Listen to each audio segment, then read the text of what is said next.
en donnant aussi une meilleure visibilité sur les différents points de reprise qu'on peut avoir pour un projet, et reprise des déchets, reprise aussi, utilisation du gisement que peut constituer le bâtiment lorsqu'il est en phase de démolition ou lorsqu'il est en phase de réhabilitation, donc avec des synergies qui peuvent se créer entre acteurs, un effort de publicité pour donner accès à de l'information autour du potentiel de ressources que peut offrir un bâtiment. La REP aussi, la responsabilité élargie des producteurs, donc c'est un travail en cours, je ne vais pas trop revenir dessus, en plus vous avez une réunion, je crois, avec pas mal de participants aujourd'hui, cet après-midi, autour de la préfiguration sous pilotage de l'ADEME. Aussi, un point important dans cette loi AGEC, la loi économie circulaire, c'est le statut du réemploi qui a été revu, qui a été redéfini pour lever certains freins, notamment à cette pratique. L'ensemble aussi de tout ce travail autour de l'économie circulaire là, que permet justement ce test, c'est aussi de développer donc, des outils qui permettent d'éco-concevoir, mais aussi d'évaluer les efforts des bâtiments en matière d'économie circulaire. Alors souvent selon une approche holistique, parce qu'on voit bien qu'il y a énormément de leviers autour de l'économie circulaire et énormément d'externalités positives qu'on peut avoir. Donc, il s'agit aussi de les assembler, de les évaluer, des impacts économiques, bien sûr des impacts environnementaux, sur l'ensemble des critères de l'analyse en cycle de vie. Et tout ça, ça mérite vraiment une approche globale pour pouvoir bien cerner l'ensemble des bénéfices. Je vais terminer en vous disant que vraiment un peu plus concrètement, ce qu'on doit pouvoir avoir autour de ce projet, de ce type de retour d'expérience. Je vais essayer de donner quelques exemples sur les questions qu'on peut se poser, et je suis sûr qu'on va pouvoir y répondre à court terme. C'est l'utilisation des outils existants comme l'analyse en cycle de vie et sa pertinence pour la rénovation. La question est légitime, hein. Certains disent oui, la rénovation, est-ce que vraiment c'est intéressant d'aller sur l'ACV pour la réno, parce qu'on sait que l'essentiel de l'impact, il va être, du bénéfice va être autour des consommations d'énergie qui vont être évitées. Et donc, finalement, est-ce qu'il y a besoin d'aller regarder aussi, je vais schématiser, hein, mais l'empreinte carbone de l'acte de rénover, simplement de l'usage des matériaux, des nouveaux équipements. Est-ce que ça vraiment, est-ce que c'est l'ordre de grandeur est intéressant, ce qui est le cas dans le bâtiment neuf. On voit bien hein, entre l'équilibre qui se crée entre l'effort sur l'exploitation du bâtiment et l'effort sur la construction. Est-ce que c'est le cas pour la réno? Je crois que la question, elle est intéressante du point de vue carbone, où vous allez peut-être pouvoir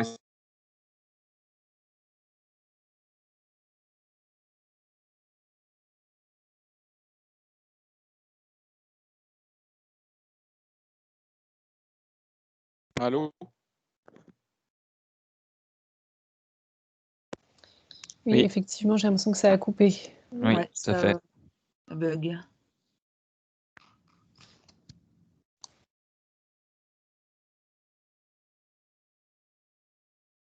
Bon, Est-ce que Mickaël, vous entendez? je pense qu'il ne nous entend pas. Je vais lui envoyer un texto.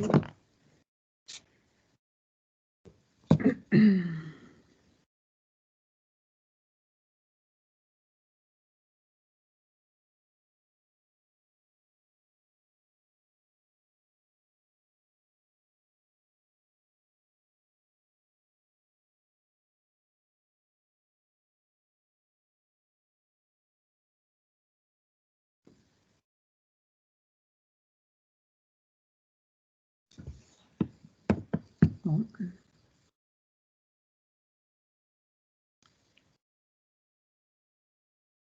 Bon, bah écoutez, je propose qu'on passe à la suite. C'est un petit peu dommage.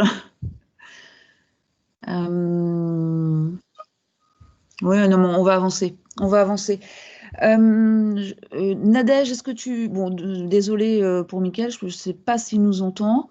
En tout cas, désolé puisqu'on ne peut pas... Ah, il revient, me dit-il. Il revient. Tout de suite, précise-t-il. Voilà, ça y est, il est là, il arrive.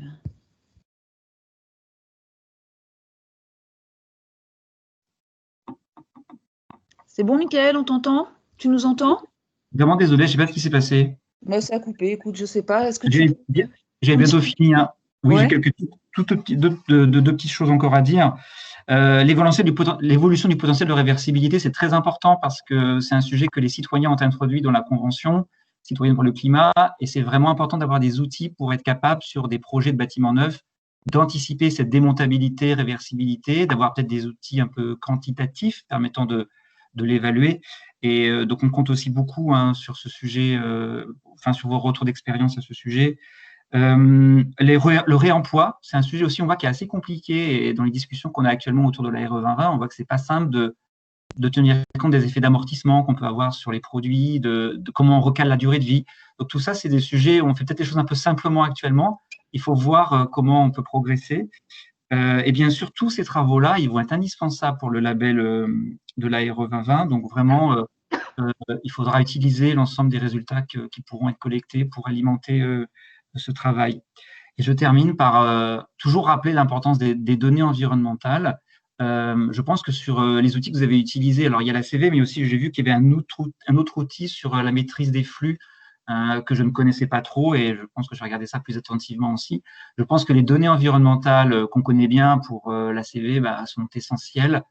Il faut peut-être les enrichir. Il y a peut-être un travail où leur contenu doit être un peu différent pour renseigner sur les sujets d'analyse en cycle de vie, même si je sais que les FDES et les PEP, par exemple, ont pas mal d'informations autour de ce point, de ce sujet d'économie circulaire.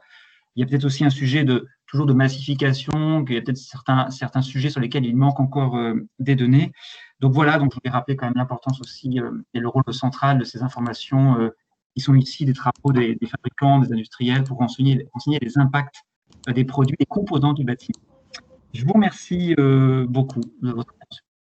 Merci beaucoup, Michael, d'avoir rappelé, d'avoir donné des éléments contextuels et puis d'avoir posé quelques questions aussi, les questions que se posent les acteurs du bâtiment pour être bon en économie circulaire. Tout de suite, je passe la parole à Nadège, qui va nous expliquer un petit peu en quoi consistait le test HQE Performance économie circulaire, et qui va nous rappeler un petit peu les différentes étapes et qui va également revenir sur les leviers. Oui, bonjour à tous et à toutes. Est-ce que Estelle, tu peux changer la slide? Bien.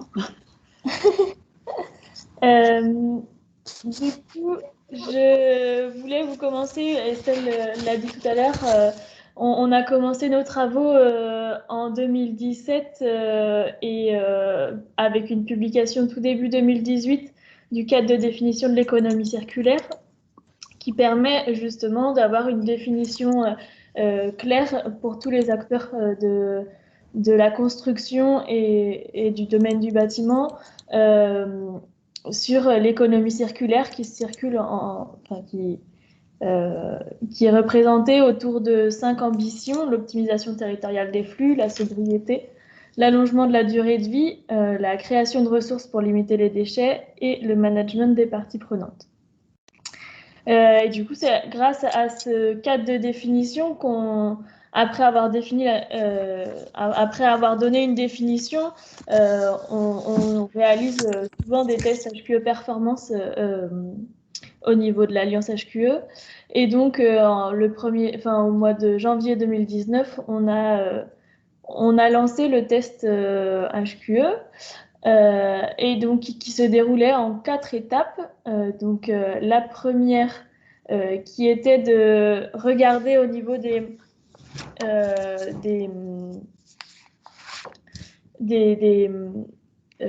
profils économie circulaire qui sont disponibles dans les certifications du cadre de définition, d'avoir des exemples et des exigences autour de l'économie circulaire, des exigences plus qualitatives que des indicateurs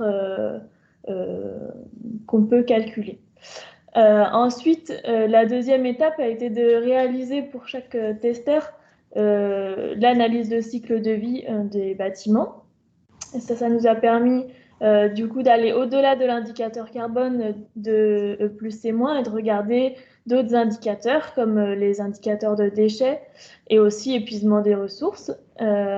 Cette partie-là nous aidait aussi pour continuer de tester nos règles Addendum et plus et moins sur la rénovation qu'on avait fait, qu'on avait réalisé suite au test HQE Performance ACV en rénovation.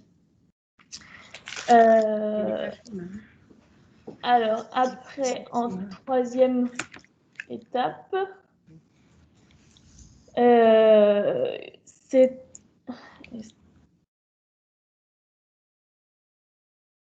On ne voit plus les slides, Estelle, là.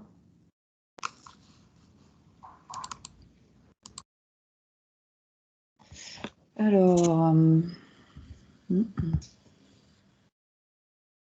C'est...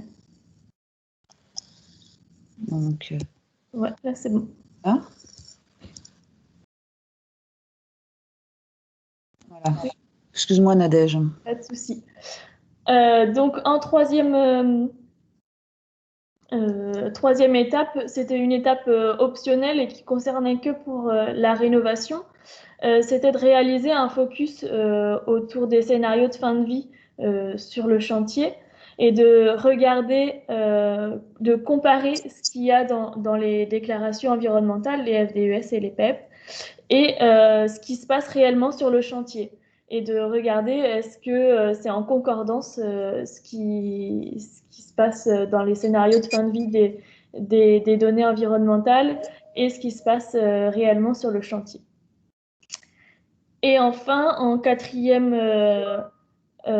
étape, je pense que c'est l'étape que beaucoup de personnes retiennent de ce test, c'est le test de tester une nouvelle méthodologie et un nouvel outil autour de l'analyse des flux de matière. En fait, il repose sur le principe de Lavoisier qui est rien ne se perd, rien ne se crée, tout se transforme.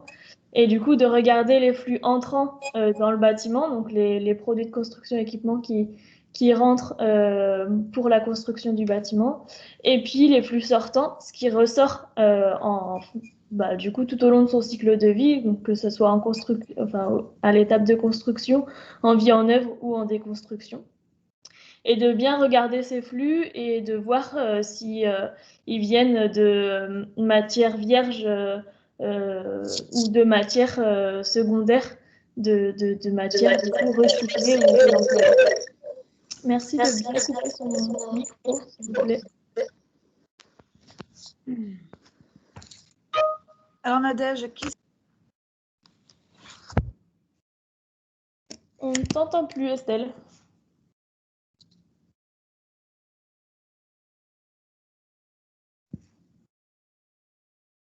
Estelle? Alors, c'est moi. Ouais. Tu m'entends pas? Oui, si c'est bon. Ouais. Bah, tu peux continuer. Je te demandais qui s'était mobilisé autour de ce projet et de quoi est constitué ce test. Est-ce que tu peux revenir sur le nombre de projets testés, sur la qualité des projets en tant que tel? Oui, alors pour les acteurs du test, donc déjà il y avait une équipe projet, on réalise jamais un test seul au niveau de l'Alliance HQE. Donc là, on était accompagné de nos certificateurs, CERCAL et CERTIVEA, du CSTB et d'un autre bureau d'études qui s'appelle EVA Conseil.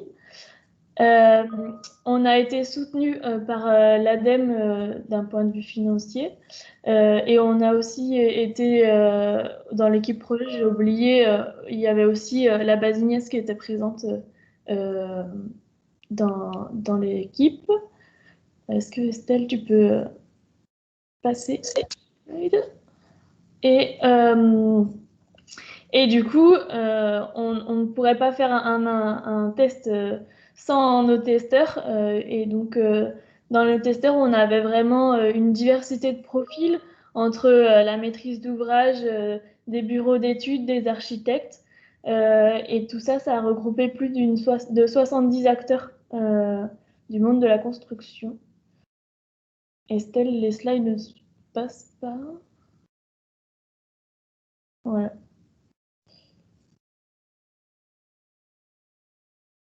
Donc, si on regarde un peu plus en détail au niveau des projets,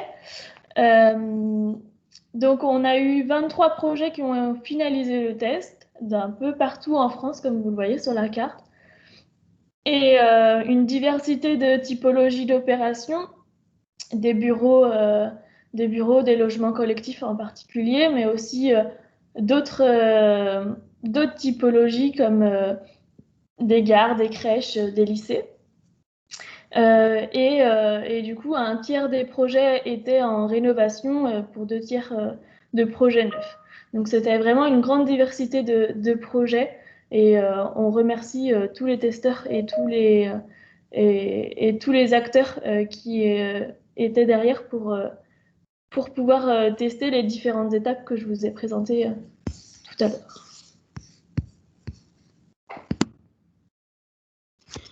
Et est-ce que tu peux nous parler un petit peu, Nadège, des premiers résultats de ce test? Oui, alors peut-être le premier, pourquoi on réalise les tests, c'est vraiment d'aller vers de la performance. Mais en fait, si on veut faire de la performance, il faut d'abord savoir d'où on part. Et du coup, j'aime bien cette phrase de William Thomson qui dit que si vous ne pouvez pas le mesurer, vous ne pouvez pas vous l'améliorer. Et à l'Alliance HQE, on commence souvent par... enfin, on aime bien l'outil de l'analyse du cycle de vie, puisque c'est une méthode multicritère et que déjà, en faisant cette méthodologie-là, on va avoir une diversité d'indicateurs. Et du coup, je voulais rappeler, et on l'a bien vu dans ce test, que si on choisit un produit que de façon monocritère, on va pas être bon pour d'autres critères. Et du coup, il faut bien avoir cette approche multicritère, puisque pour un indicateur, on peut ne pas être impactant, mais pour un autre, on peut l'être. Et que du coup, il faut bien avoir cette approche multicritère. Très bien, merci beaucoup, Nadège. On va passer à la présentation du premier projet. Donc, il s'agit du lycée polyvalent de Nort-sur-Erdre. Donc, Nort-sur-Erdre, c'est une commune qui est située au nord de Nantes, dans les Pays de la Loire. Et pour en parler, on va accueillir Anaïg Lebeau et Maxime Avard. Anaïg? Oui. Bonjour Anaïg. Alors, vous êtes directrice de projet à la direction du patrimoine immobilier de la région Pays de la Loire. Donc, ce lycée a été inauguré récemment. Est-ce que vous pouvez nous revenir sur l'origine du projet pour la région Pays de la Loire? Est-ce qu'il y avait une ambition particulière de la région en matière de développement durable? Tout à fait. Donc, c'est un projet qui a démarré en 2016 pour sa phase de programmation. Donc, c'est une opération qui s'est inscrite dans une démarche environnementale très volontariste de la région qui a traduit en parallèle ces exigences bâtimentaires dans un référentiel sobriété. Qu'on a construit collectivement au sein de la direction du patrimoine immobilier. Et donc, ce projet s'inscrit dans ces exigences de sobriété, que ce soit économique, architecturale et technique. On a donc démarré la programmation en 2016 avec une nouvelle mandature qui venait tout juste d'arriver et qui nous avait donné comme objectif une efficience économique avec un objectif de moins 10% par rapport au coût habituel de nos lycées neufs, avec un calendrier contraint puisque c'est un projet qui avait une obligation d'ouvrir en 2020. Suite à une pression démographique. Donc, il me manquait au début déjà 6 mois sur un calendrier, on va dire, classique pour la construction d'un lycée.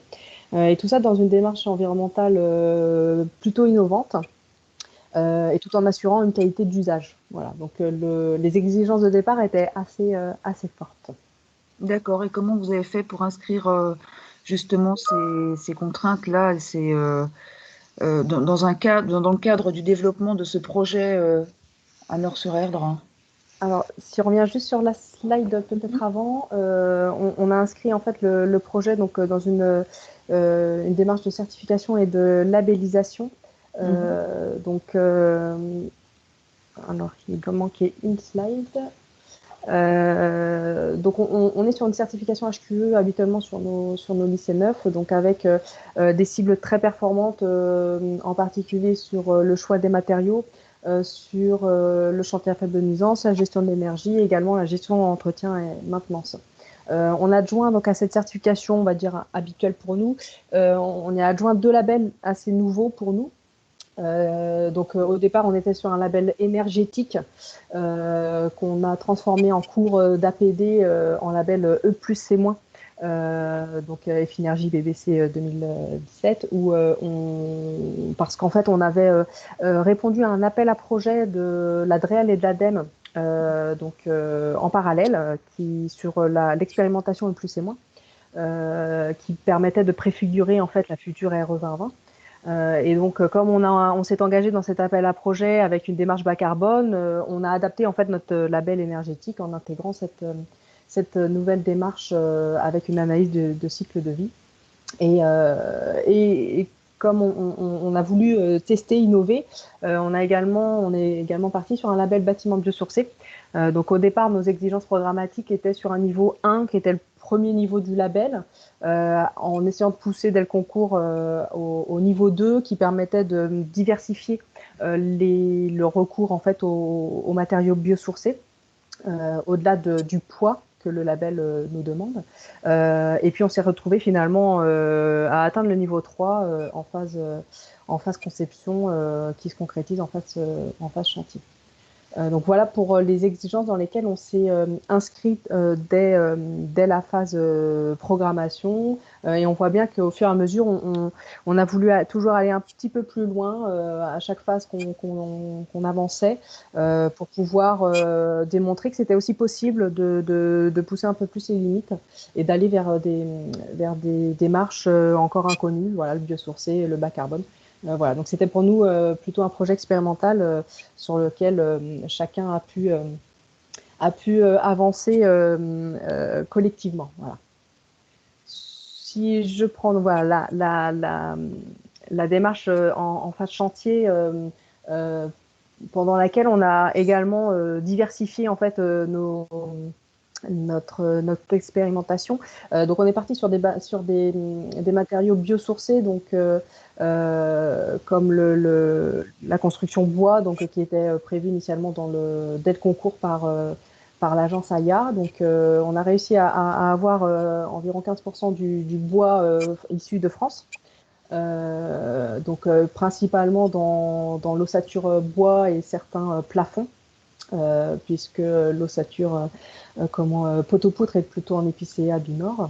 On a réussi donc à avoir également à tester un isolant donc, qui se fabrique en Vendée, donc en région Pays de la Loire, qui est un mélange en fait de 3 fibres, de chanvre, de lin et de coton.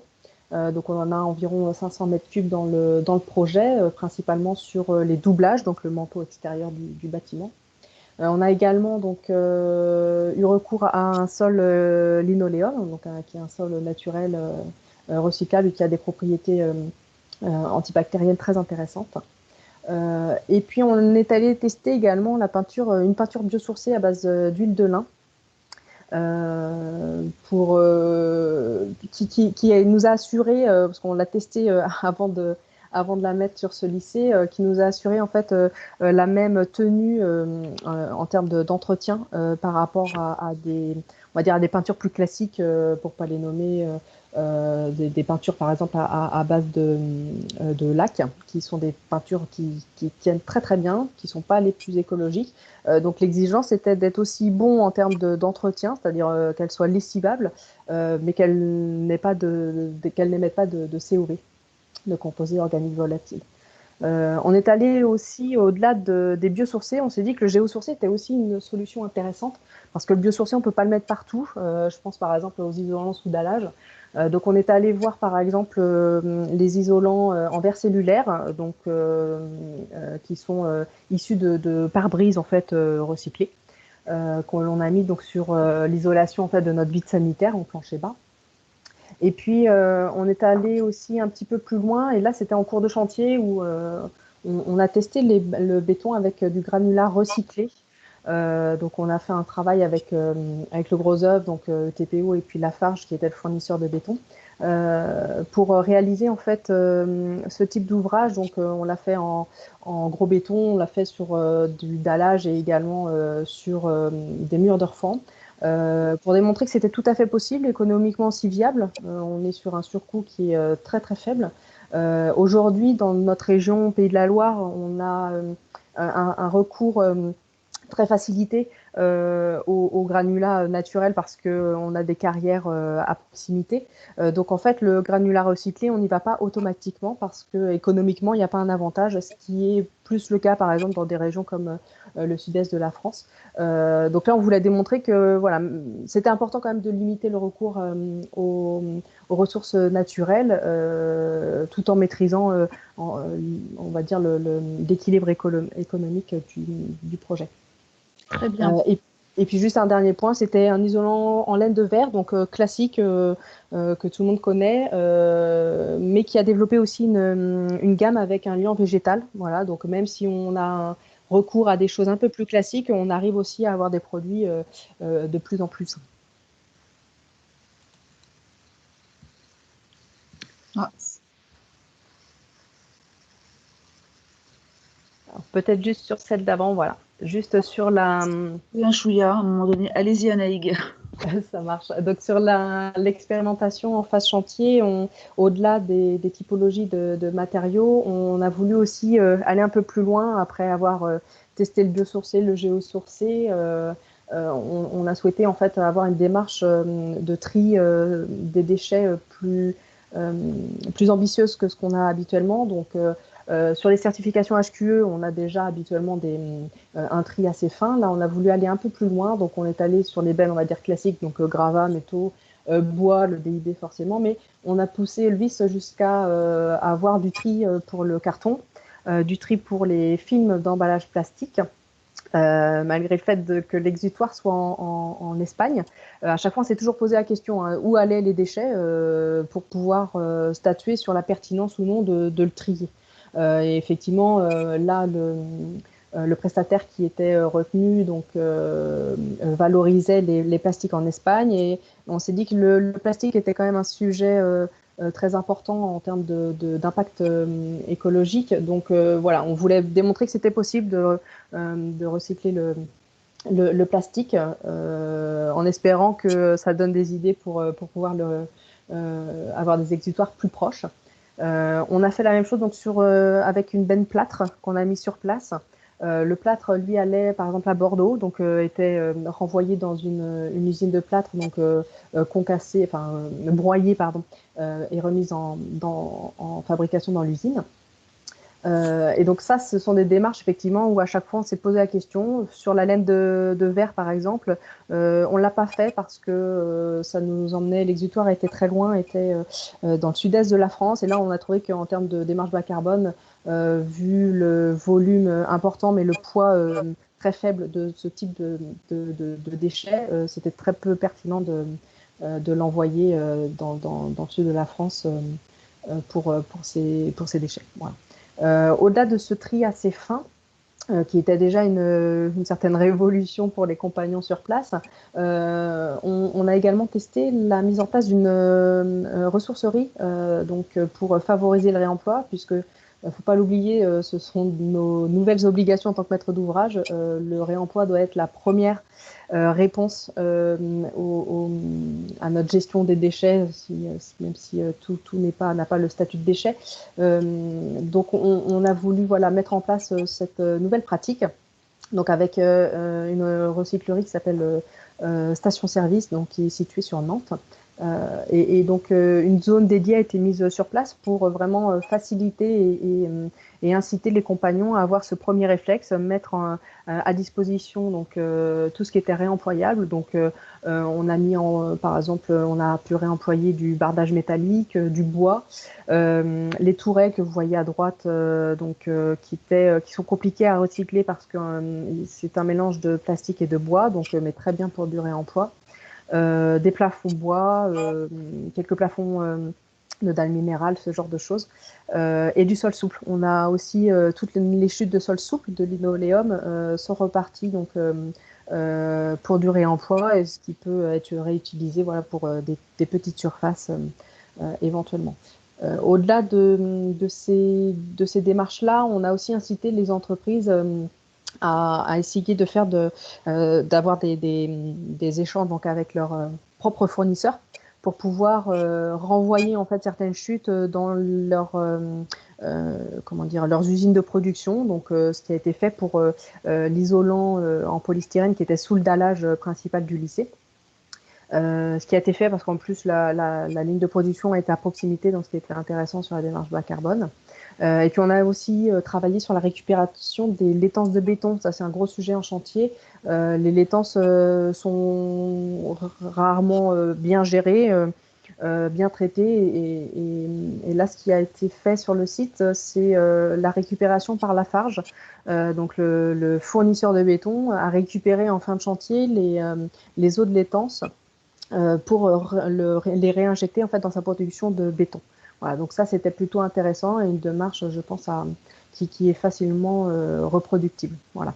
Donc aujourd'hui, on arrive quand même à une valorisation de nos déchets de 88% en valorisation matière, ce qui est plutôt un bon taux par rapport à ce qu'on s'était donné initialement. Voilà. Ok, très bien. Anaïk, je crois qu'il y a pas mal de questions concernant le projet. Je pense qu'il va falloir qu'on avance, donc je vais passer la parole à Maxime Avard, qui est pilote bas carbone chez AEA, qui vous accompagne donc sur ce projet-là. Et je pense qu'à la fin de la présentation, à la toute fin, on reviendra vers vous.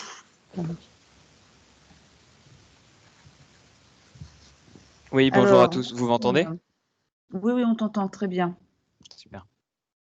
Est-ce que tu peux nous faire un petit zoom sur l'ACV? Ouais, je vais essayer de retraduire donc tout ce qu'a dit Anaïg en termes de résultats, donc ACV et puis MFA.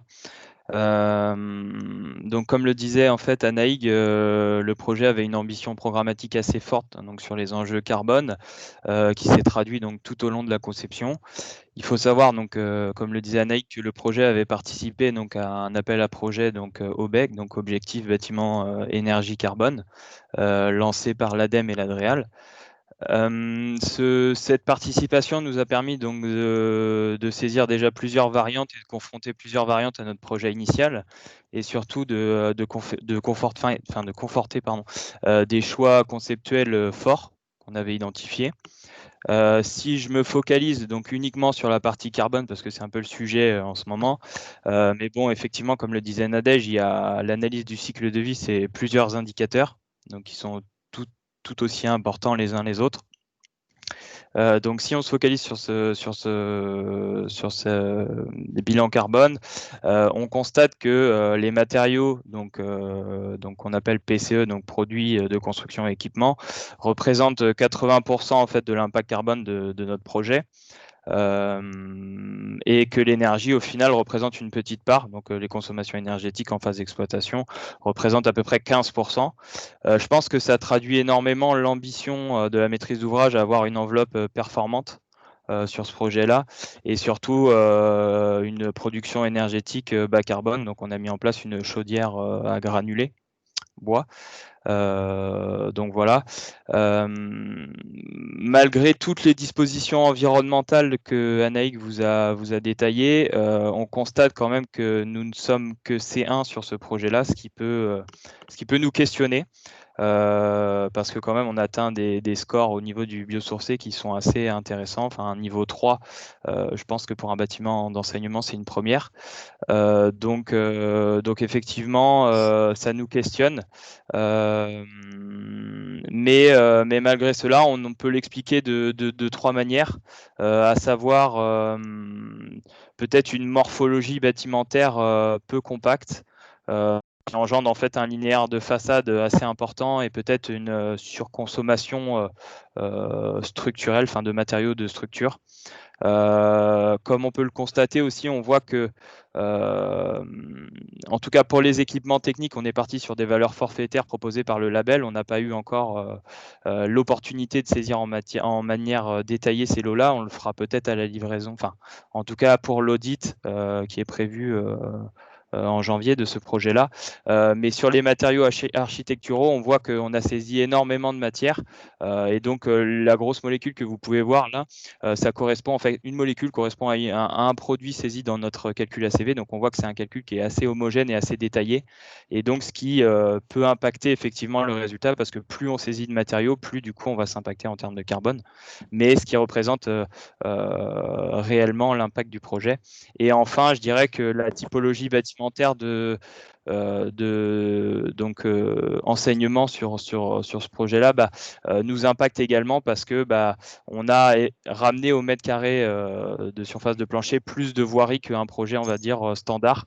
Donc, ce qui peut impacter effectivement le résultat. Et surtout que dans le label E+C-, cette catégorie est un peu spécifique puisque c'est une catégorie un peu diverse où l'enseignement rentre dedans et elle est plus impactante en termes de seuil du carbone 2 en tout cas. Voilà pour la partie carbone. Après, si on se focalise un petit peu plus sur l'analyse de l'économie circulaire, c'est une ambition qui s'est traduite un peu plus tard dans le projet et plus en phase exécution. Nous, on a participé au test en fin de conception et début d'exécution et on constate en fait que les résultats ne sont pas, sont pas totalement en adéquation avec toutes les dispositions qu'on a pu prendre sur le chantier, étant donné que on n'avait pas encore l'avancement nécessaire pour tout valoriser. Mais néanmoins, je pense qu'il sera très intéressant de remettre à jour ce calcul-là pour avoir un comparatif et surtout un bon ordre de grandeur de notre projet. Si je résume rapidement, en fait, on constate qu'en entrée sur la circularité du projet, on a peu de matière donc secondaire et c'est exclusivement de la matière recyclée, donc dû à l'utilisation d'isolants et de linéoléum à base de produits recyclés. On voit également de manière générale que l'utilisation du béton impacte énormément donc la circularité du projet puisque c'est un indicateur qui est calculé au poids du bâti et que nous, on n'a pas pu valoriser l'utilisation de béton à granulats recyclés, ce qui représente quand même 150 mètres cubes sur notre projet, donc ce qui n'est pas négligeable. Par contre, on constate un potentiel de valorisation en sortie qui est assez impressionnant, donc à 68%. Lié à la superstructure, donc qui est assez important. Malgré cela, ça n'atteint pas, nous, notre taux de valorisation à 80%, je ne sais plus que 88%. Voilà, donc je pense que on a été confronté à ces deux indicateurs qui sont très pertinents pour mesurer l'économie circulaire du projet. Malgré cela, nous, le fait qu'on a été peut-être intégré trop tôt dans cette démarche-là. On reste sur notre fin, mais on espère une version 2 pour pouvoir tout valoriser dans un second temps. Bon, ça devrait venir. Super. Merci beaucoup, Maxime. On va repasser la parole à Nadège qui va nous expliquer un petit peu ce qu'est le MFA. Alors, le MFA, comme l'a montré Maxime, il y a 4 indicateurs de flux de matière qui sont les matières réemployées et recyclées en entrée et les matières réemployables, réutilisables, recyclables en sortie. Et puis, il y a un indicateur d'intensité de transport, de localité, qui nous permet de justifier, comme le disait Anaïg, est-ce que c'est bien de recycler, mais si c'est loin pour recycler ou pour avoir de la matière, est-ce que, voilà, d'avoir ce rapport entre la localité et la circularité et de bien mettre ces indicateurs-là en valeur. Pour vous expliquer un peu les schémas qui sortent de nos logiciels, du logiciel du MFA, habituellement, dans une économie linéaire, on a de la matière vierge qu'on extrait et puis on l'utilise tout au long de son cycle de vie et après on le jette. Avec la matière dans un principe d'économie circulaire, du coup, on va plutôt récupérer de la matière secondaire. Donc, ce qu'on appelle matière secondaire, c'est matière réemployée, réutilisée ou matière recyclée. Elles vont être utilisées tout au long de leur cycle de vie et puis après d'être réemployables, réutilisables ou recyclables. Donc, l'indicateur de circularité, il est vraiment sur cet indicateur de matière secondaire. Du coup, au niveau des résultats, parce que vous les attendez tous, je vais commencer d'abord par en sortie, comme l'a dit Michael. Michael Thierry, au début de la présentation, on a la loi LTECV, la loi de la transition énergétique pour une croissance verte, qui avait fixé, qui fixe toujours, l'objectif de 70% de valorisation des déchets du BTP à l'horizon 2020. Et donc, avec cet outil MFA, on peut, dès la conception, savoir si notre projet va respecter cet objectif ou non. Et donc là, au niveau des résultats, on voit bien que on arrive à peu près, donc ça c'est des moyennes, on arrive à peu près à avoir les 70% déjà dès la conception, de savoir que notre projet, il est du coup, il respecte cet objectif. Et après, en entrée, la loi AGEC qui vient d'être validée, il y a un article dedans qui dit que pour les biens acquis des services d'État doivent intégrer des matières recyclées ou du réemploi ou de la réutilisation à hauteur de 20 à 100% selon le type de produit. Donc on ne sait pas encore si dans la construction cet article peut être assujetti à la construction ou pas. Mais en tout cas, le MFA permettra de connaître ces indicateurs-là aussi.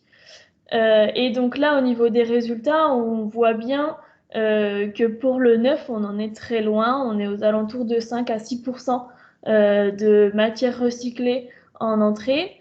Et par contre, pour la rénovation, en fait, comme pour nous, tout ce qui est les éléments qui sont conservés dans le bâtiment sont de la matière réutilisée, puisque du coup, elle est présente et on utilise cette matière pour rénover. Donc, on la comptabilise et là, on est à hauteur de 70% dans les bâtiments de matière secondaire en entrée.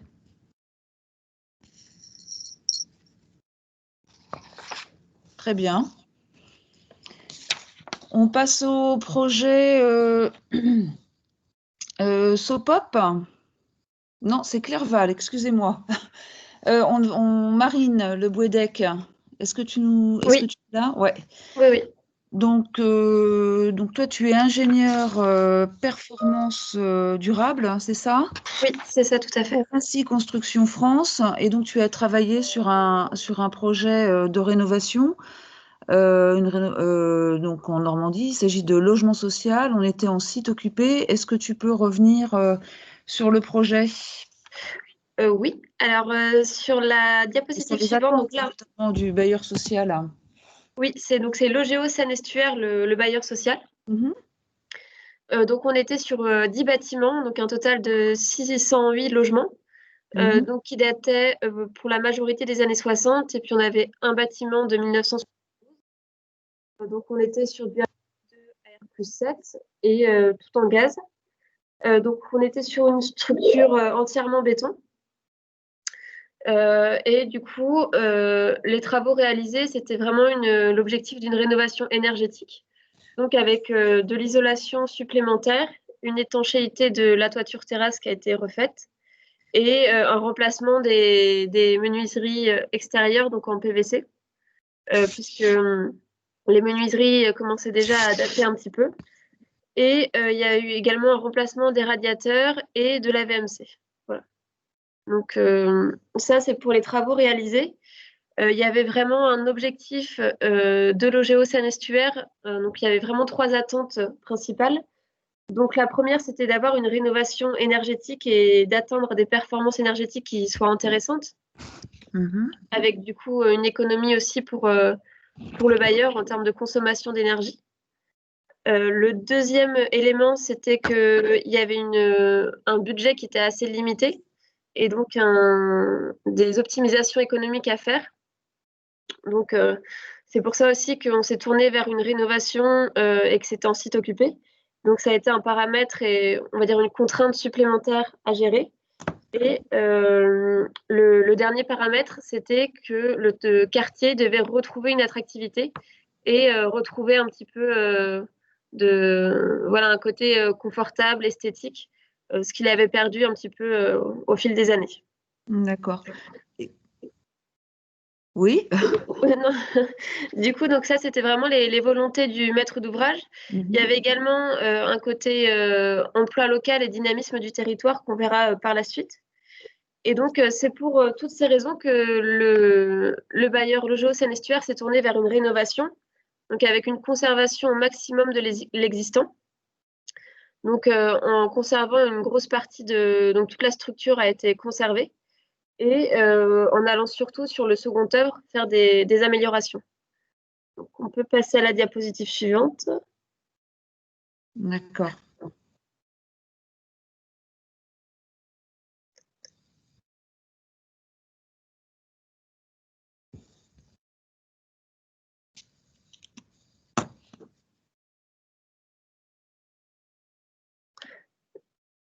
Juste celle d'avant, du coup la 23, où on voit les résultats du MFA. Donc, c'est ce que vous a montré Nadège à l'instant. Donc là, on voit le graphique du MFA pour la partie gros œuvres, simplement.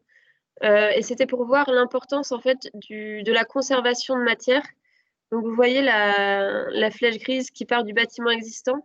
C'est-à-dire qu'en termes de masse, on est sur quelque chose de très important et que tout a été conservé au niveau structure.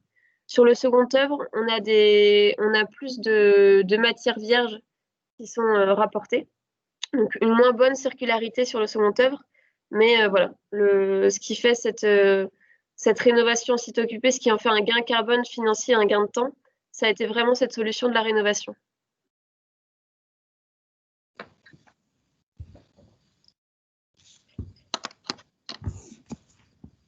Alors, une des attentes aussi de Logeo Seine-Estuaire, c'était la dimension territoriale. Donc, c'est quelque chose qui a été vraiment demandé dès le départ et qui intègre du coup l'économie circulaire. Du coup, il y a eu un travail avec des entreprises locales. Donc, il y a à la fois, donc c'est l'entité, on va dire, locale de Vinci Construction France qui s'est occupée du projet. Nous, on est intervenu seulement pour la partie participation au test HQ économie circulaire et également des entreprises du coup locales qui ont travaillé. Il y a également des emplois en réinsertion qui ont travaillé sur le projet, donc avec une participation à l'économie sociale et solidaire qui était demandée par le maître d'ouvrage. Dans les choses également qui ont pu être faites sur cette dimension territoriale, c'est une entreprise locale qui est venue faire la dépose sélective des menuiseries extérieures. C'est l'entreprise générale qui a fait la dépose sélective des menuiseries extérieures. Et ensuite, c'est une entreprise locale qui a récupéré ces fenêtres pour du réemploi. Et également, donc il y a des espaces communs, un espace commun qui a été créé pour les habitants, pour être un lieu d'échange, de partage, et par exemple de pouvoir réparer du matériel ou voilà un lieu un peu convivial et qui puisse se faire retrouver en fait les gens de ce quartier. Et donc dernier élément qui va plus sur la dimension dans le temps. On sait que les logements sont modulables, c'est-à-dire qu'il n'y a pas besoin de faire des interventions techniques sur de l'électricité, par exemple, ou de la plomberie, si on veut adapter le logement et le moduler en fonction de rajouter ou supprimer des cloisons, par exemple. Donc ça, c'était vraiment une volonté aussi. Et du coup, ça permet d'avoir des logements qui, dans le temps, peuvent durer plus longtemps et s'adapter plus facilement à ses occupants. Alors, vous avez mené une opération de sensibilisation du chantier, on peut appeler ça le quart d'heure du tri. Est-ce que vous pouvez nous en parler? Oui, alors ça fait partie d'une démarche qui a été faite sur ce chantier, où là, donc il y a toute une sensibilisation qui a été faite auprès des compagnons. Et du coup, donc, il y a eu un tri des déchets avec des bennes différenciées. Donc, un peu sur le même principe qu'on l'a vu tout à l'heure sur le lycée de Nord-sur-Èdre. Et donc là, il y a eu une sensibilisation qui a été faite. Donc, le quart d'heure déchets, c'était c'est un vrai quart d'heure qui a lieu avant le début du chantier. Et donc, comme il existe des quarts d'heure sécurité où on va parler de la prévention, etc., là, c'était vraiment un quart d'heure sur la sensibilisation du tri et donc l'utilisation de ces bennes différenciées. Il y a également une dépose sélective de ce projet, en particulier sur les menuiseries. Donc là, c'est pareil, c'est quelque chose qui peut prendre un peu plus de temps, mais qui nécessite d'être expliqué et de savoir pourquoi on le fait aussi. Et enfin, surtout ce qui va être base vie et sur le chantier, il y a une attention particulière aux économies d'eau et d'énergie. Et donc avec une sensibilisation aussi à ce sujet-là, donc sous forme de quart d'heure également, et puis sous forme de petites affiches ou de panneaux explicatifs. D'accord, donc pas mal de communication. Alors on voit hein, dans votre projet et dans celui d'avant aussi sur Nord-sur-Erdre que la participation des tiers est importante. On va peut-être revenir vers Nadège qui pourrait peut-être nous parler de ça. Est-ce que finalement c'est une constante dans tout projet d'économie circulaire?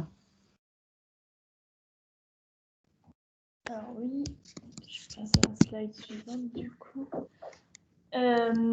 Oui, donc au niveau des profils économie circulaire, donc c'est les profils économie circulaire, en fait, c'est des exigences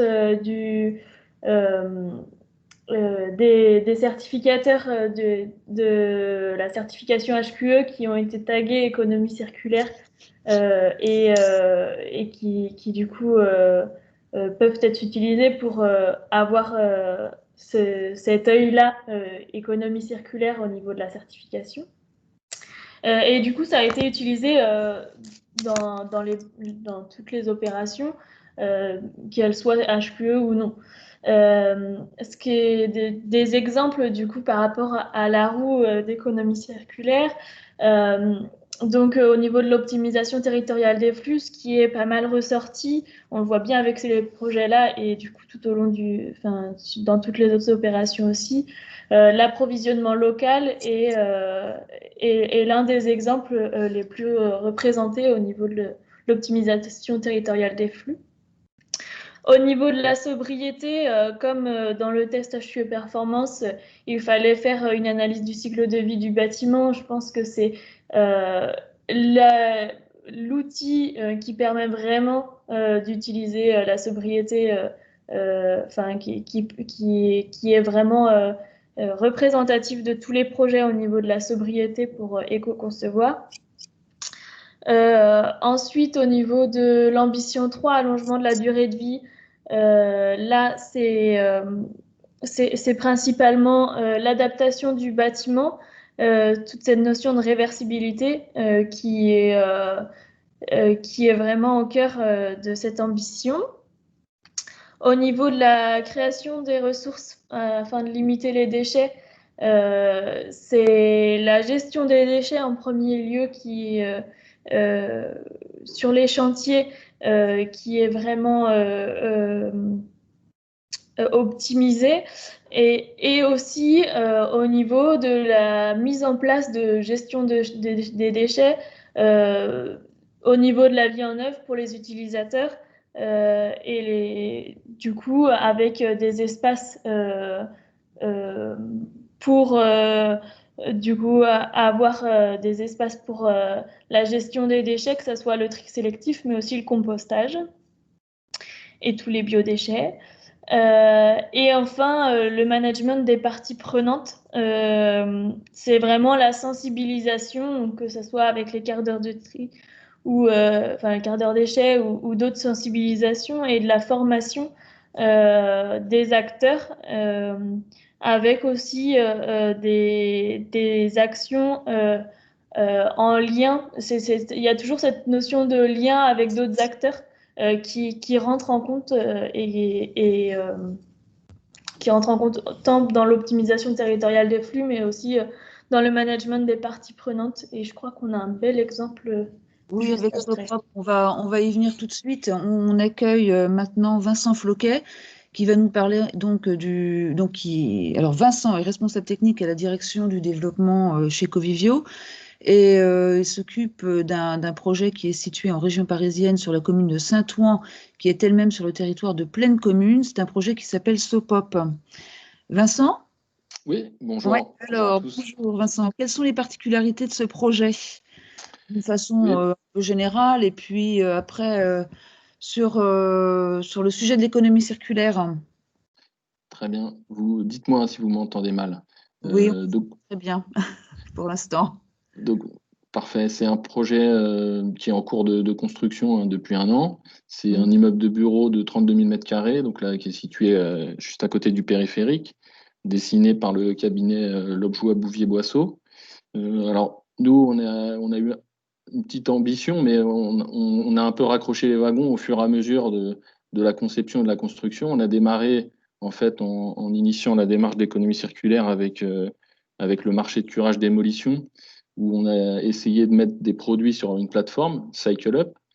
Alors, on a eu un résultat un peu mitigé, puisqu'on n'a pas vendu, quoi, entre guillemets, vendu pour autant de matériaux qu'on l'espérait, mais en tout cas, ça nous a permis d'acquérir une bonne expérience sur ces sujets-là. Personnellement, j'ai appris beaucoup de choses sur le volet assurance. Donc, on le retestera, on continuera à le tester sur les marchés de curage. Là, c'est une perspective du bâtiment neuf, mais avant, cet immeuble, c'était les anciens bureaux de Citroën et les ateliers de formation de Citroën. C'est, comme vous l'avez dit, sur le territoire de Plaine Commune. Et Plaine Commune, en fait, est très, très engagée dans cette démarche d'économie circulaire avec une autre démarche qui est celle du métabolisme urbain.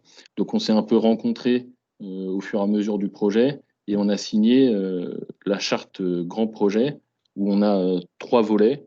On a le volet insertion par l'économie, retombées locales et économie circulaire. D'accord. Alors, comment ça s'est concrétisé pour vous, exactement? Alors, sur les 3 volets, sur l'insertion, c'est un objectif de 10% du volume total des heures nécessaires à la réalisation du projet qui est réservé à des publics qui sont un peu éloignés de l'emploi. Sur les retombées locales, c'est faciliter l'accès au marché des entreprises locales en visant un objectif de 25% du montant des travaux et des prestations de services.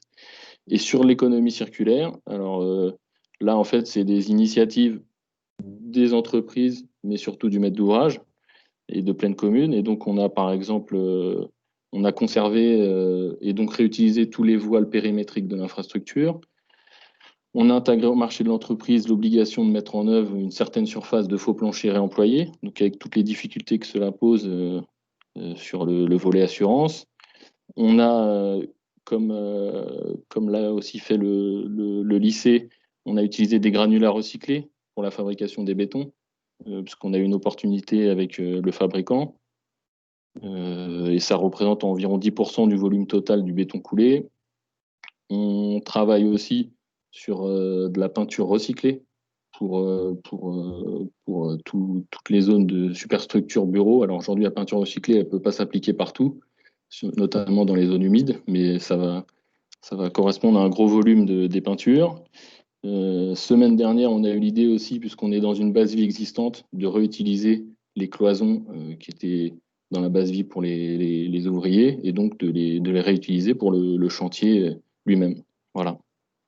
D'accord. Et vous êtes passé par l'outil MFA, vous également? Vous l'avez expérimenté? De la même façon, voilà, on a expérimenté l'outil avec la société Géon qui a été modélisateur de l'outil. Alors, nous, on est un projet aussi labellisé E2C1, niveau C1 au niveau du carbone. Ce que l'outil nous a dit aussi, c'est qu'on pensait avoir utilisé des produits vertueux, comme je l'ai expliqué, hein, sur les produits recyclés et aussi un peu issus du réemploi. Ce qui est un peu le frein aujourd'hui, c'est peut-être que les industriels, ils n'ont pas encore toutes les déclarations environnementales sur leurs produits. Et même si l'outil MFA, en conclusion, on est capable de dire qu'on utilise une forte proportion de matières valorisables en sortie. On peut aujourd'hui pas tout à fait la comptabiliser au niveau du carbone. Et donc, ce qu'il faut, c'est encourager tous les industriels à se mobiliser pour produire les FDES et on se rend compte que pour avoir des données satisfaisantes, il faut vraiment que ces outils, que ces FDES sont indispensables. Donc, d'où l'importance d'avoir des FDES, c'est ce que vous êtes en train de dire. C'est ça. Pour une bonne application, une bonne utilisation de cet MFA, de cet outil MFA. J'ai essayé de rattraper le timing. Ouais, merci beaucoup, c'est sympa. Nadège, un autre enseignement sur, un autre enseignement issu de ce test HQE Performance, économie circulaire. Oui. Avant de passer la parole à Marika Frenette. Alors, moi, je voulais dire un dernier enseignement, c'est du coup, le meilleur déchet, c'est celui qu'on ne produit pas. Et du coup, la rénovation pour nous, c'est vraiment de l'économie circulaire. On le voit bien, du coup, dans l'analyse des cycles de vie, entre un logement collectif neuf et un logement collectif en rénovation. Par exemple, c'est pareil, en bureau, on diminue de près de 3 les impacts par rapport au neuf. Donc, c'est vraiment ce qui permet de réduire les impacts environnementaux et du coup, qu'il faut aller dans ce sens. Très bien, Nadège, on va continuer sur le champ de la rénovation. On accueille maintenant Marika Frenette. Marika, bonjour. Oui, bonjour Estelle et bonjour à tout le monde. Est-ce que je peux prendre la main sur, parce que j'avais rajouté quelques diapos qui n'étaient pas bonnes et je l'ai sous les yeux. Je peux le faire. Tu me dis si ça fonctionne. Est-ce que vous voyez mon écran? Ouais, c'est bon. Ok, si c'est bon, ok. Ouais, c'est bon. Alors, on va peut-être planter. Alors, on va peut-être dire qui tu es. Donc, tu es urbaniste, fondatrice et dirigeante de Wigwam Ingénierie. Oui. Donc, les bureaux de Wigwam sont situés en plein centre-ville de Nantes, ou en tout cas dans le centre-ville. C'est un rez-de-chaussée, ils sont situés en rez-de-chaussée d'un immeuble et ils ont fait l'objet d'une rénovation. Donc, c'est un cas un petit peu particulier parce qu'on ne rénove qu'une partie de l'objet, enfin de l'immeuble. Et est-ce que donc par rapport à ce projet-là, est-ce que tu peux nous donner ton approche, toi, de l'économie circulaire? Merci Estelle. Alors, en fait, ce que je vais vous présenter, c'est effectivement pas sur les mètres carrés qu'il faut regarder, c'est sur le potentiel derrière, puisqu'il s'agit d'un local. Donc, je vais vous montrer rapidement, on va accélérer, je reviendrai là-dessus après. Donc, c'est situé juste à côté de la, je ne sais pas pourquoi j'ai marqué gare d'Orléans, parce que c'est bien la gare de Nantes. On est juste à côté de cette nouvelle gare là, qui a été livrée il y a un mois, ce qui nous permet en fait d'être au milieu en fait du multimodal. Et c'est un bâtiment de la fin du 19e. Donc, en fait, on occupe, si vous voyez ma flèche, le rez-de-chaussée qui est ici. Et on a la chance qu'avec les travaux de la gare, tout a été rénové et piétonnisé à proximité. Donc, pour nous, c'est un grand confort. Donc, c'est un bâtiment qui est une époque charnière puisqu'on a des murs de maçonnerie, mais on a des planchers de béton. A priori, selon des personnes qui connaissaient bien ce bâtiment, c'était des procédés un peu nouveaux de dalles qui étaient faites assez fines avec des soutiens en fait en poutrelle béton. Donc c'était assez étonnant parce qu'on n'était pas en plancher bois, on était avec ce système mixte. Donc on voyait qu'on était en train de passer à d'autres systèmes constructifs. Donc c'est tout petit, hein, c'est 70 mètres carrés. Mais en annonçant un petit peu ma conclusion, on a fait le calcul avec l'équipe là qui est en ligne. Sur Nantes, simplement centre-ville élargi, il y a 1 million de mètres carrés de ces rez-de-chaussée, en fait, qui pourraient être rénovés potentiellement. C'est 1 million de mètres carrés de commerce tertiaire. Donc, c'est absolument pas négligeable. Et ce que je disais à Estelle en présentant le projet, c'est que pour nous, on l'a fait comme démonstrateur puisque c'est une partie de nos bureaux. Depuis, on a loué à l'étage. C'est une partie de nos bureaux, mais c'était la réflexion, puisqu'on est un bureau d'études qui est très engagé sur la question de l'urgence climatique, sur le fait de dire où est-ce qu'il faut taper pour taper fort avec performance, mais surtout agir avec impact. Et en fait, c'est vraiment quelque chose qui est dans la zone d'ombre aujourd'hui, c'est qu'on ne se rend pas compte que toutes ces surfaces cumulées représentent des millions de mètres carrés. Et évidemment, en France, ça va faire des milliards. Et je dis à Estelle que dans les approches, bon, je suis canadienne, donc je suis architecte et urbaniste, et chez Wigwam, on est une petite quinzaine de personnes, oui, architectes, urbanistes et ingénieurs. Et en fait, du Canada, d'où je viens, on a des systèmes qui labellisent, par exemple, la partie qu'on appelle core and shell, c'est-à-dire structure, enveloppe et système mécanique, et qui distinguent la partie retail, c'est-à-dire ce qui va être à l'intérieur, puisqu'ils ont pris en compte le fait qu'effectivement, souvent, ce n'est pas les mêmes propriétaires. Alors, il se trouve qu'ici, je suis copropriétaire à titre personnel du Core and Shell avec d'autres copropriétaires.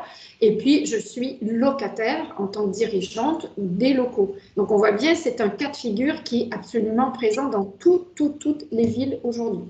Donc, l'état dans lequel c'était, c'était un état non bougé depuis probablement 30-40 ans. Donc, c'était loué déjà comme un des petits bureaux, une annexe de la SNCF. Et les travaux, donc c'est assez simple, hein, ça a constitué principalement à faire un frangement, mais dans un mur porteur où il y avait 400 tonnes au mètre linéaire, pour pouvoir ouvrir évidemment et décloisonner, et puis remanier toute la partie cuisine et sanitaire, en gardant l'idée, c'était une décision, parce qu'il n'y avait pas beaucoup de mètres carrés, en gardant l'idée d'avoir une salle, une douche qui puisse resservir demain en termes de réversibilité pour redevenir demain un logement. Autre point important, et on le voit sur l'image, à l'époque on était, je pense, 8 et il n'y avait qu'à peu près 7 postes. Et l'idée était déjà, avant même le Covid, de passer en flex travail, donc c'est-à-dire de ne pas avoir de place affectée, puisqu'on s'était rendu compte dans notre activité qu'il n'y avait que le lundi matin où tout le monde était sur place. Et que dans l'approche économie circulaire, la première chose à faire, c'est de se poser la question si chaque mètre carré est vraiment utile et nécessaire. Et on se rend compte que quand on ramène la question du carbone, non pas au bâtiment au mètre carré, mais bien aux utilisateurs réels, eh bien, des fois, il y a des aberrations. Et là, on voit bien qu'avec le Covid, on va avoir sûrement des petites surprises. Si on ramène le nombre de mètres carrés ou de carbone à la personne, on voit que c'est tout à fait différent. Donc, en fait, on est déjà dans une approche où, aujourd'hui, en occupant à l'étage 35 mètres carrés, on est 13 personnes donc dans moins de 110 mètres carrés. Et au final, en étant en flex travail, il y a des moments dans la salle de réunion, on est un petit peu serré, mais on va dire que c'est globalement tout à fait faisable. Donc, le frangement était des travaux importants, donc des pierres de maçonnerie, pas nécessairement de bonne facture, hein, plutôt on voit bien un mélange qui ont resservi derrière, donc pour faire un muret de jardin, c'est important. Et puis, un état mis à nu, puisqu'il y a beaucoup de choses à enlever. Et puis, une surprise, c'est aussi le sujet de la réhabilitation. La réhabilitation dans un bâtiment ancien, c'est plein de surprises. Et donc, des planchers qui, étant les premières dalles béton, a priori, dans ce type d'immeuble, n'étaient pas du tout costauds. Donc, avaient été travaillés, en fait, avec les mouvements du bâtiment. Donc, il a fallu reprendre entièrement les planchers en bois, ce qui a remis de l'impact. Donc, là, il y a une marche à cause de ça, en fait. Et ça a remis en fait de l'impact carbone quand on a fait les calculs qui n'auraient pas dû être nécessaires, mais là, on n'a pas eu le choix. Donc là, ce qu'on voit à l'intérieur, c'est évidemment sans le mobilier. Ce qui est important de voir, c'est que sur les murs, en fait, il s'agit des planchers. Donc, dans l'approche nord-américaine, en fait, la question des bâtiments, de l'économie circulaire existe depuis très longtemps, parce que je raconte souvent que le Canada et les États-Unis sont des pays jeunes, et dans lequel les pionniers n'avaient rien quand ils partaient là-bas. Ils arrivaient, il y avait des Amérindiens. Et donc, comme ils n'avaient rien, et ben, en fait, l'esprit récup, elle a toujours été là. Même au Québec, ça porte un nom, c'est l'esprit broche à foin. Je vous expliquerai en période de questions si vous voulez. Et l'esprit broche à foin, c'est de faire avec ce qu'on a. Et donc, en fait, cette économie circulaire qu'on découvre aujourd'hui en France et en Europe, on est très avancé sur le biosourcé, mais on est très en retard sur l'économie circulaire. Et dans d'autres pays plus proches de nous, en Afrique, on sait très bien que c'est souvent la seule manière qu'on a de faire. Donc, il faut vraiment s'inspirer. On a un retard d'une trentaine d'années aujourd'hui, voire plus, des pays qui ne sont jamais sortis de ça, et c'est très bien. Donc, en fait, il faut se dire, c'est beaucoup de gros bon sens. Avant de mettre des calculs, il faut beaucoup de gros bon sens. Ce qu'on ne fabrique pas, c'est juste génial. Donc là, vous avez l'envers des parquets qu'on a dû déposer pour refaire des planchers neufs, puisque structurellement, ce n'était pas possible. Et donc, l'envers des parquets, qui était en très bon état, mais sur lequel il y avait des tonnes de moquettes de collés, on les a retournés et à l'envers, ils étaient en parfait état. Donc là, vous les voyez, simplement huilés, pour pouvoir les protéger. Et donc, ça fait un effet évidemment qui est très sympa et c'est un réemploi sur place. Ce qui est la meilleure chose à faire plutôt que de faire passer ça par des centres de tri. L'idéal, c'est de faire un inventaire de tout ce qu'on peut réutiliser sur place. Ce qui évite en fait d'avoir du transport jusqu'à éventuellement un centre de tri pour qu'après ça reparte ailleurs. C'est évidemment pas toujours possible. Donc là, vous avez l'état fini avant occupation. Et avec donc tous les murs de maçonnerie ont été nettoyés, tout a été enlevé parce qu'il y avait des couches de polystyrène, de toutes sortes de choses qui rendaient les murs très humides. Il n'a été gardé, évidemment, c'est un peu un serment au cœur, mais qu'un seul mur mitoyen en pierre qui est mitoyen avec un logement chauffé, et tous les autres murs qui étaient donc mis à nu ont été recouverts avec une solution. On a beaucoup cherché pour savoir comment faire pour rénover par l'intérieur un bâtiment historique classé qui ne peut pas être isolé par l'extérieur, tout en regardant les questions d'hygrométrie pour éviter d'avoir des points de rosée à des endroits qui ne pourraient pas être possibles. Et donc, on a utilisé, on verra tout à l'heure, un système d'isolation d'un produit qui existe, qui est un mélange qui s'appelle diatonite, qui permet de mélanger en fait de la chaux, des granulés de liège et puis une forme d'argile, la diatonite, qui va pomper en fait l'humidité résiduelle des murs en maçonnerie qui de toute façon vont continuer à faire remonter l'humidité. Tout a été gardé, donc le bureau de l'assistante, c'est une des anciennes portes qui a été simplement mis au jet de sable et le verre qui est là, c'était l'ancienne porte qui donnait sur rue et qu'on a nettoyé et donc c'est un très beau plateau de travail.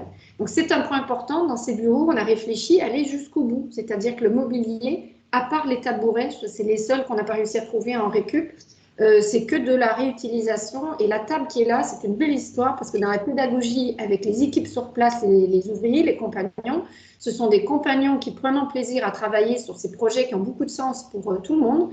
Et bien en fait, c'est eux qui m'ont trouvé ce panneau en disant on a un autre chantier pas loin de démolition, on pense que cette porte, elle pourrait resservir. Une porte en chêne qui a plus de 100 ans et qui était enfouie dans une cave sous des tonnes de détritus qui seraient passés en fait. Et pour moi, c'est très affectif de voir que quand l'ensemble des parties prenantes prend conscience de tout ça, en fait, on contamine, c'est ce qu'on appelle chez Wigwam agir avec impact. On a beaucoup plus d'impact que simplement la question des mètres carrés. Donc là, bon, j'ai mis une photo, c'est juste qu'il y a des liens YouTube là, que je pourrais vous envoyer après. Donc on voit le produit à gauche diatonite, sans le badigeon de chaux. C'était simplement pour montrer, on a laissé un échantillon pour que les gens puissent voir. Donc, on en a mis en couche fine au plafond, entre 3 à 8 cm sur les murs, parce que ça dépend évidemment de la profondeur des pierres, et puis au sol comme ragréage léger dans la partie cuisine. Il y a l'économie circulaire autour de l'eau, on en parle peu, mais ce petit système très simple qui permet d'avoir l'eau grise qui tombe directement dans le réservoir de l'eau des toilettes, fait que en fait, vous utilisez beaucoup moins d'eau potable pour faire fonctionner des toilettes dans le tertiaire, c'est parfait. Et puis au sol, on a des matériaux, on a 3 types de matériaux. On a soit des carrelages qui ont été cherchés. Alors, il faut savoir qu'il y a très peu de fabricants qui utilisent des déchets de carrelage pour refabriquer d'autres carrelages. Donc, on a trouvé une marque italienne, puis finalement, ils ne livraient pas pour d'aussi petites quantités. Donc, j'en parlerai en conclusion. Il y a un problème, évidemment, aujourd'hui sur les fabricants qui ne sont pas prêts. Après ça, vous avez des matériaux type liège. Et puis cette moquette que certains connaissent d'un fabricant américain, Interface, qui est très engagé depuis 30 ans dans la question de l'économie circulaire et notamment ici avec un modèle fait de filets de pêche. Pourquoi la moquette? Tout simplement parce que le bien-être des salariés au niveau bruit fait que dans une ambiance, c'est très très cocooning. Si vous passez à la gare, venez nous voir. Et c'est extrêmement agréable de marcher en chaussettes puisque les salariés enlèvent leurs chaussures normalement pour marcher et ne pas amener les détritus de la rue dans les bureaux. Et vous avez pareil des portes qui ont été réutilisées en revêtement intérieur. Voilà, au lieu de faire un lambris, eh bien, on a utilisé les portes. Et puis on a créé ici en fait un archivage. Toujours pareil, il faut penser en mètres cubes et non en mètres carrés. Et donc les mètres cubes, c'est d'utiliser tout l'espace qu'on a en 3D, en volume, et ne pas utiliser simplement le 2D. Et donc là, on a l'archivage en fait de l'entreprise qui a été mis à un endroit, là on ne voit pas très bien, mais a été mis à un endroit où en fait on a une hauteur de plafond plus basse. Et donc ça fonctionne très bien. Et ce que vous avez ici, ce sont les anciennes lambourdes centenaires qui supportaient en fait les lames de parquet. Donc là on voit le détail avec évidemment des choses qui sont très jolies puisqu'elles ont une âme. Puis point important, c'est qu'il a fallu créer une ventilation puisqu'on allait être nombreux dans les bureaux. Et c'est un compromis, et ça amènera à la conclusion. C'est un grand compromis, puisque du coup, quand vous mettez dans un bâtiment dans des bureaux, vous avez pensé tout, le mobilier, les revêtements, le moins possible. Vous voyez, il n'y a pas de faux plafond, parce que du coup, mettre un faux plafond, ça veut dire fabriquer des matériaux pour cacher les conduits. Bon, bah, autant les laisser apparents. Et ben en fait, la partie mécanique, quand vous avez un impact carbone très faible des matériaux et de l'énergie, bah, c'est souvent la partie métallique en fait qui va avoir. Donc, on sous-estime souvent la partie de tout ce qui est fluide, qui va avoir un gros impact du fait que c'est en métal. Donc, aujourd'hui, parmi les choses qui ont le plus d'impact dans notre projet, c'est la ventilation. Donc, c'est un compromis. C'est un peu la conclusion sur laquelle je terminerai. Il y a plusieurs prises de recul qui sont à faire. J'en ai parlé au tout début, le core and shell versus retail, pour les approches, il faut vraiment qu'on amène en France cette approche-là, parce qu'aujourd'hui, on va parler de milliards de mètres carrés qu'on pourrait pousser à rénover par les locataires commerçants ou indépendamment des copropriétaires qui sont difficiles à faire bouger. Tout le monde le sait, j'ai été la première à avoir beaucoup de mal à travailler ce point-là. Ensuite, aujourd'hui, pour Wigwam, la prise de recul, c'est de travailler sur le carbone de l'activité de l'entreprise. Donc, on travaille avec Two Value à Nantes, qui est une entreprise nantaise qu'on aime beaucoup. Et on travaille aujourd'hui sur l'imbrication. On ne peut pas décorréler la question du bâtiment, du quartier et des occupants. Alors, ce qui compte, c'est de regarder l'activité de l'entreprise, qui est souvent beaucoup plus impactante que le bâtiment qui sera fait en une fois. Donc, aujourd'hui, on travaille dans une activité tertiaire. J'ai envie de dire, c'est plus facile, évidemment, que dans une activité de production. Mais on a des vrais sujets à se poser comme question, notamment sur, aujourd'hui, comme on a tellement diminué qu'aucun salarié ne vient autrement qu'en transport en commun, vélo ou train. On a 3 salariés qui viennent en train et qui habitent un peu plus loin. La question en fait de l'activité, elle se réduit beaucoup au déplacement pour aller parfois sur certains projets ou chantiers et à nos doubles écrans d'ordinateur qu'on a pour le confort de travail. Donc pour moi, ça amène le point suivant, c'est que très souvent ce travail holistique, comme on le disait en introduction par Michael, est un travail de médiation. C'est un travail d'abord à une autre échelle, ça demande de travailler à une échelle partenariale, systémique, urbaine, c'est souvent à l'échelle du quartier que ça se passe. Et en fait, la question aussi va être de la médiation entre l'impact carbone, qui est notre véhicule spatial, qui est la Terre, et puis le bien-être du vivant, et là, dans ce cas-ci, des humains. Et parfois, oui, ça s'oppose. Parfois, il faut trancher entre se dire, là, de toute façon, il va falloir privilégier la question du vivant, comme par exemple sur la question de la double flux.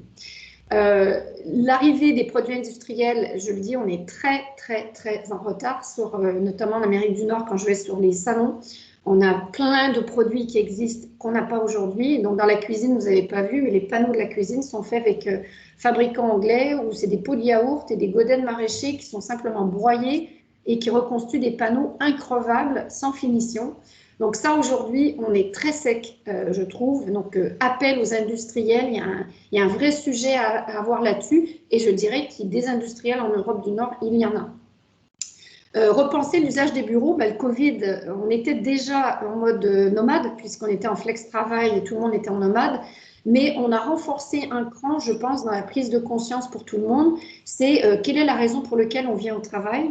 Dans des métiers plutôt de prestations intellectuelles, il y a une part de travail évidemment qui est individuelle et on se retrouve à avoir tous finalement souvent des casques pour pouvoir travailler en s'isolant et donc on est dans une réflexion actuellement pour se dire au final, on pensait déménager parce que l'équipe grossit et on se disait qu'on allait devoir malheureusement trouver d'autres locaux avec une autre approche innovante. Et au final, en ce moment, on réfléchit, on va se laisser quelques mois parce qu'on se rend compte que peut-être ce qu'on a le plus besoin quand on vient au travail, dans le bien-être, dans cette question du bien-être, c'est pas tant en fait de travailler seul, isolé, mais de venir quand on a besoin d'être à 2 ou 3, quand on a besoin de se reconnecter humainement ou quand on a besoin de faire une réunion. Et ça correspond probablement à des aménagements différents des locaux.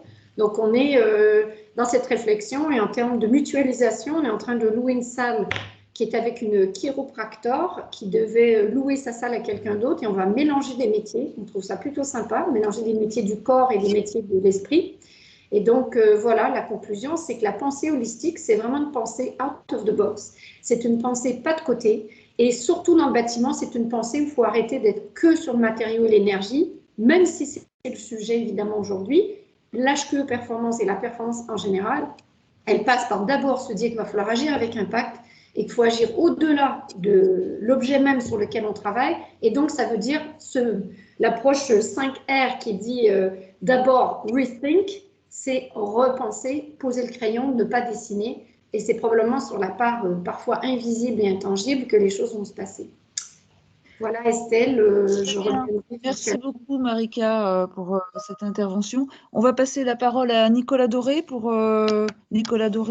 ADEME pour la conclusion. Oui, bonjour à tous. Est-ce que vous m'entendez bien? On t'entend Nicolas. Super. Écoutez, d'abord, merci à tous, merci pour l'invitation, merci pour la qualité des présentations, c'était super intéressant. Merci évidemment aux membres de l'association HQE pour l'organisation de ce webinaire, c'était, je pense, un vrai moment intéressant de partage. Et merci aussi finalement au collectif là, qui s'est créé autour de cette expérimentation, puisqu'il y avait HQE, mais il y avait aussi voilà, ces 23 mètres d'ouvrage et puis voilà, ces 70 acteurs là, qui se sont engagés dans cette démarche un peu de défricheur. Parce qu'on a besoin de vous, et comme le disait un peu Mickaël tout à l'heure, l'économie circulaire appliquée au bâtiment, ça reste quand même un concept assez nouveau. Évidemment, là, on est un peu entre spécialistes, donc pour nous, et en particulier pour vous, ça fait plusieurs mois, voire plusieurs années que vous travaillez sur le sujet, mais je pense quand même que pour la majorité des acteurs du bâtiment, ça reste quand même un concept peut-être connu, mais encore un peu abstrait et pas très opérationnel, pas très concret. Donc typiquement, ce genre d'expérimentation, ça permet voilà, de passer de quelque chose de conceptuel à quelque chose de vraiment opérationnel en le rendant compréhensible, en le rendant applicable. Et c'est vraiment tout l'intérêt, je trouve, moi, de ces expérimentations. Et c'est pour ça que l'ADEME soutient les expérimentations, soutient l'Alliance HQE France GBC dans toutes ces expérimentations. Mickaël en a parlé tout à l'heure, ce qu'on avait pu soutenir sur HQE Performance, ça a permis voilà, d'introduire la CV, et puis je dirais l'actualité en ce moment sur la RE 2020 fait que ça a été extrêmement utile et que on est passé d'un concept, d'un test, une expérimentation sur quelques dizaines de bâtiments à une réglementation qui va s'appliquer d'ici quelques mois. Et voilà, on est vraiment très heureux et on ne fait que répéter l'utilité de ces travaux, l'utilité de ces défricheurs, des gens qui veulent aller plus loin, qui veulent aller plus vite. Et on a vraiment, vraiment besoin de vous. Donc, on reste toujours en soutien, clairement, pour ce genre d'initiative. Évidemment, avec la RE 2020, là, je pense que vous avez tous entendu parler du label. Le plan bâtiment durable a été missionné pour organiser la concertation autour de ce label d'État, avec l'idée de le lancer et de le faire, on va dire, appliquer, évidemment, un petit peu après la RE 2020. Mais je trouve que ces travaux, ils arrivent vraiment à point nommé pour être embarqués dans le label. Alors, sans présager ce qu'il y aura vraiment dans ce label-là, mais on voit bien que grâce à des outils très opérationnels comme MFA, avec ce référentiel qui construit, ce sera beaucoup plus simple, évidemment, pour l'embarquer dans un label d'État. Donc, une fois de plus, je trouve que ces travaux ils sont utiles et ils arrivent vraiment au bon moment. Pour vous donner rapidement un aperçu de la suite, on a beaucoup parlé de l'outil MFA, donc l'ADEME avec HQE va poursuivre son soutien pour faire évoluer cet outil-là. J'ai l'impression de le rendre encore plus facilement utilisable pour massifier un peu son utilisation, qu'il y ait beaucoup d'utilisateurs qui s'en emparent, et finalement aussi pour agréger de la donnée. Voilà, ce sera vraiment cette analyse du flux matière semble être un bon moyen de faire avancer le concept d'économie circulaire. Et donc, on poursuit le financement sur l'année prochaine autour de cet outil. Et tout à l'heure, j'ai entendu que, oui, pour que l'outil MFA fonctionne bien, il fallait aussi que les industriels et que les matériaux utilisés aient leur FDES ou si l'équipement et l'équipement aussi son PEP. Donc, je dirais comme souvent quand j'interviens en colloque organisé par HQE, on revient sur le fameux hashtag fais ta FDES et fais ton PEP. C'est toujours d'actualité, encore un peu plus d'actualité. Donc, c'est simplement pour vous dire que le soutien qui avait été apporté HQE, ADEME aux industriels pour réaliser ces FDES et ces PEP est poursuivi. Il y a une saison 2. Comme sur Netflix. Donc saison 2 de ce soutien qui devrait être lancé en février ou mars de l'année prochaine. Et en tous les cas, vraiment toujours pour inciter à la création de FDES et de PEP, et c'est juste indispensable pour une voilà, un bon déploiement de la RE 2020 et puis aussi du concept d'économie circulaire au sein du bâtiment. Et puis une dernière information, et j'arrêterai là, juste un petit peu de teasing autour d'un futur colloque sur économie circulaire également. Là, ce sont les travaux de la Fondation Bâtiment Énergie. Je ne sais pas si certains d'entre vous la connaissent. Il s'agit d'une vieille fondation d'un peu plus de 10 ans, reconnue d'utilité publique, qui soutient l'innovation, aussi avec une organisation autour d'experts et d'utilisateurs. Et donc le 31 mars prochain, l'atelier économie circulaire de cette fondation va rendre ses résultats. Donc c'est un travail qui a été essentiellement piloté par le CSTB. Et donc il y aura aussi beaucoup de résultats intéressants ce jour-là autour de l'économie circulaire. Voilà, écoutez, merci beaucoup. J'ai beaucoup apprécié l'ensemble des présentations et c'était un vrai plaisir de voir l'économie circulaire avancer concrètement dans le monde du bâtiment. Très bien, merci Nicolas. Merci aussi pour l'annonce là, de la poursuite des travaux sur 2021, et ce qui va permettre en effet de mieux déployer l'outil MFA. Alors, on a vraiment explosé le timing. Cela dit, peut-être qu'on peut prendre quelques questions. Nathalie, on peut peut-être se laisser un quart d'heure quand même pour... Oui, alors c'est vrai que merci aux intervenants qui ont joué le jeu de répondre via le chat pour nous permettre de gagner un peu de temps. Peut-être qu'il restait les questions à Anaïg Lebeau, la première présentation sur le lycée de Nord-Turette. Je ne sais pas si Anaïg est encore là. Oui, je suis là. Oui. Alors, juste en synthèse, les questions qui étaient un petit peu posées concernant votre présentation, il y avait la question de la situation de l'usine de Lino et aussi, en tant que maître d'ouvrage et du recul que vous avez, les avantages et les bénéfices, mais également les difficultés liées à la certification HQE. Et il y avait aussi la question du surcoût. Et je crois qu'il était un moment question d'un référentiel de sobriété. Voilà, en synthèse, les questions qui concernaient votre présentation. Alors, sur l'usine de Lino, alors pour moi, c'est de mémoire, je crois, en Belgique. Je crois. Il n'a pas été... parce que le Lino, en fait... donc si je ne me trompe pas, je crois que c'était du Target. Ce n'était pas forcément pertinent en fait de les renvoyer parce qu'il y a certains fabricants qui peuvent récupérer en fait du linoléum, les chutes de linoléum pour les remettre dans leur fabrication. Là, on a plutôt privilégié le réemploi en fait via station-service, donc notre recyclerie qui avait mis en place donc une récupération des matériaux sur le chantier parce qu'on trouvait que c'était plus pertinent de les réutiliser à proximité, puisqu'à chaque fois on s'est toujours posé la question de l'impact carbone, en particulier du transport de nos déchets. Donc voilà, on était plutôt parti sur du réemploi. Après, c'était les avantages de la certification. Les coûts, alors là, peut-être pour... on est, nous, habitués sur nos lycées neufs à être sur des certifications et on est en démarche HQE sur nos plus petits projets de rénovation, de réhabilitation, etc. On voit l'avantage des certifications parce par exemple, on a un bâtiment qui n'a pas été certifié, donc on peut comparer un peu les démarches qu'on a eues lorsqu'on est certifié, lorsqu'on ne l'est pas. Ça permet quand même un gage de résultats parce qu'on a des audits réguliers, programmation, conception et réalisation, et effectivement c'est pour nous vraiment un gage de réussite d'atteinte de nos objectifs, donc ça c'est quelque chose qui est vraiment important. En termes de coûts, pour donner une idée, sur un lycée, on est sur un coût travaux autour des 24 millions là pour Nord-sur-Erdre, un coût travaux pour donc un coût d'opération autour des 37 millions d'euros, et je suis autour des 30 000 euros de certification. Voilà, ça donne une proportion. J'ai oublié les autres, je crois qu'il y avait une autre question.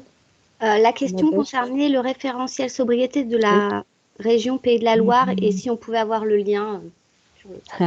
Alors, le référentiel sobriété, effectivement, a été réalisé par l'ensemble de la direction du patrimoine immobilier.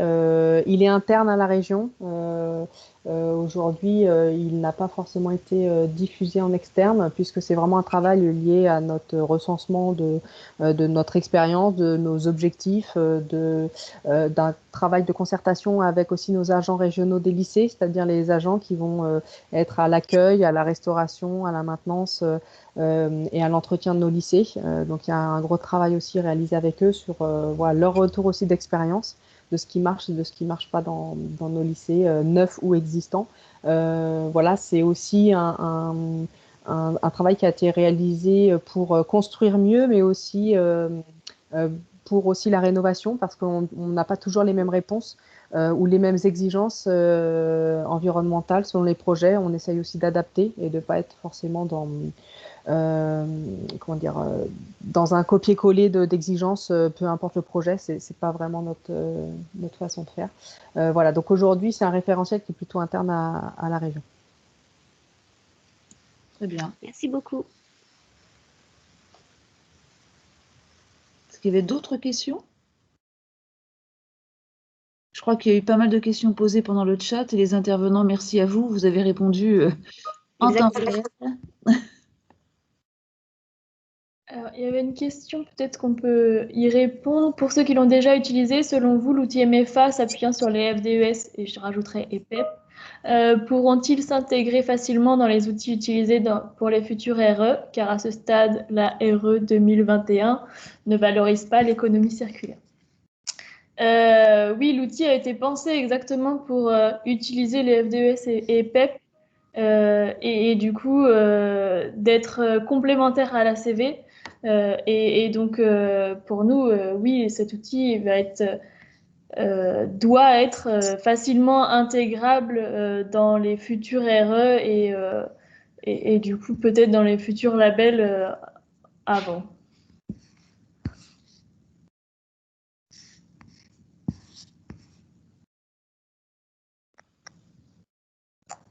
Voilà, je pense que les autres questions sont...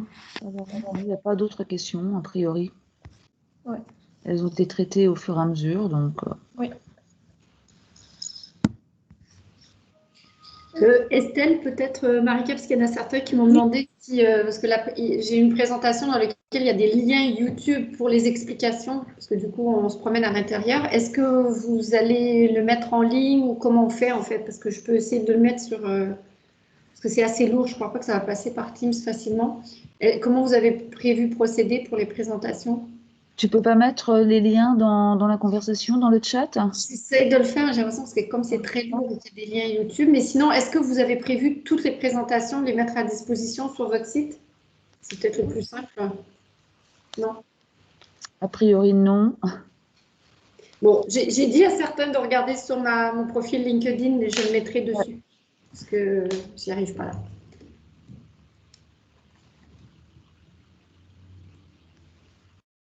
Ouais, c'est peut-être la meilleure solution parce que c'est vrai que je pense pas qu'habituellement on mette nos enregistrements sur le site. Non, et mais on peut mettre le support. Oui, les supports, on peut les mettre, Nathalie? Oui, oui, oui. D'accord. Bon. Ok, bah, je vous enverrai un support vraiment complet avec tous les liens vidéo parce qu'il ne les a pas tous dans celle que j'ai présentée. Donc, de rien sur la personne qui me dit merci. Je crois que c'est François-Louis, mais de rien. Ok. Bon, je pense qu'on peut clôturer maintenant, non? Je crois que oui. Merci à tous pour ce webinaire, aux intervenants, aux questions. Merci à tout le monde, ouais. Merci à tout le monde, merci aux intervenants, merci à tous les participants au test HQE Performance, merci aux partenaires, merci à l'ADEME. Et puis, très bonne fête de fin d'année quand même. Même si c'est un peu particulier cette année. Merci. Vous aussi. Merci beaucoup. Excellente journée.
Estelle?